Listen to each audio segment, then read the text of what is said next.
கல்லூரி தோட்டத்திற்கு இந்தியாவின் முதல் பெண் விடுதலை போராட்ட வீராங்கனை ராணு வேலு நாச்சியார் பெயர் மற்றும் பெயர் பலகை திறக்கும் நிகழ்ச்சி கல்லூரி முதல்வர் டாக்டர் சசிகாந்த் தாஸ் தலைமையில் நடைபெற்றது.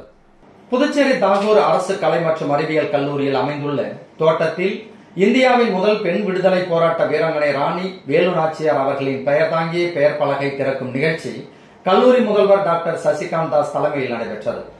இந்த கல்லூரியானது 1960ஆம் ஆண்டு ஆரம்பிக்கப்பட்டு இன்றளவும் பல்லாயிரக்கணக்கான மாணவர்களை உருவாக்கி உலகெங்கும் அவர்கள் பணியில் தொடர்கின்றனர்.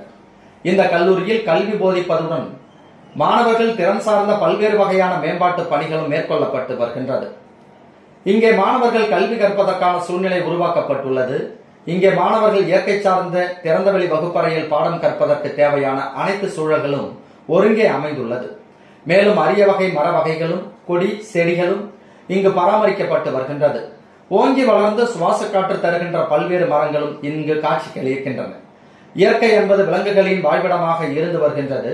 இங்கு விலங்கினங்களான முயல், வாத்து, புறா, பட்டாம்பூச்சி, தேனி போன்றவையும் இயற்கை சூழலுடன் பராமரிக்கப்பட்டு வருகின்றன.